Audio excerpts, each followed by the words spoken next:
Hello everyone, अनिलम Hindi classes में आपका स्वागत है।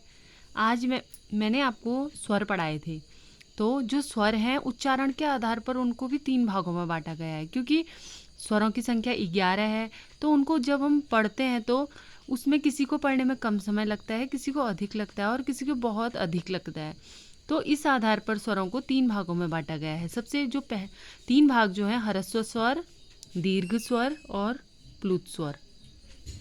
जो ह्रस्व स्वर है, तो ह्रस्व स्वर किसे कहते हैं? देखिए, इनके उच्चारण में कम समय लगता है, इन्हें मूल स्वर भी कहा जाता है।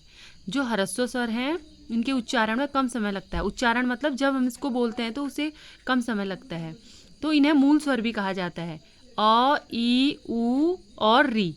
अ, ई, उ और री हमारे ह्रस्व स्वर हैं। ठीक है, इनकी संख्या 4 है। अब आता है हमारा दीर्घ स्वर। दीर्घ स्वर किसे कहते हैं? इनके उच्चारण में ह्रस्व स्वर से 2 गुना समय लगता है। अब देखिए, दीर्घ स्वर जो है, इसके उच्चारण में ह्रस्व स्वर से 2 गुना समय लगता है। 2 गुना मतलब डबल। आप समझते होंगे दुगनी चीज़ क्या होती है, तो दुगुना समय लगता है। देखिए, ये कौन कौन से हैं दीर्घ स्वर? आ, ई, उ, ए, ऐ, ओ, औ। ठीक है, तो इनको पढ़िए और इनको पढ़िए। देखिए, अ, ई, उ, री। आ, ई, उ, ए, ऐ, ओ, औ। आया समझ में? तो इनके उच्चारण में इनसे 2 गुना समय लग रहा है। तो इनकी संख्या कितनी है? 1, 2, 3, 4, 5, 6, 7। ये 7 हैं दीर्घ स्वर और ह्रस्व स्वर 4 हैं। तो 7 और 4 कितने हुए? 11। तो हमारे कुल स्वर कितने होते हैं? 11। ठीक है, अब हम पढ़ेंगे प्लुत स्वर। प्लुत स्वर किसे कहते हैं? देखिए, इनके उच्चारण में ह्रस्व स्वर से 3 गुना समय लगता है।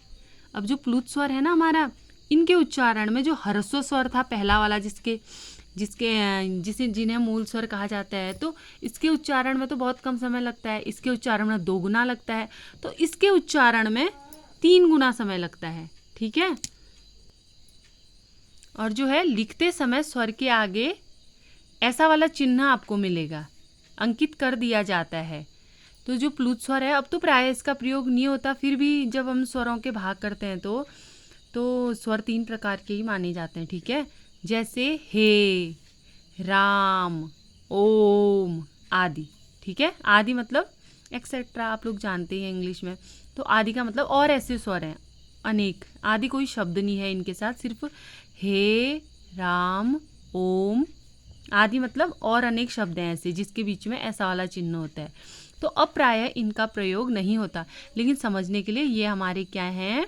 ये हमारा है प्लुत स्वर है। प्लुत मतलब ये लुप्त हो जाता है बोलने में, हे, राम, ओम आदि। तो आप लोग, आशा करती हूँ कि आप लोगों को ह्रस्व स्वर, दीर्घ स्वर और प्लुत स्वर अच्छी तरह से समझ में आए होंगे। इस चैनल को आप अधिक से अधिक लाइक और सब्सक्राइब कीजिए। Okay, thank you.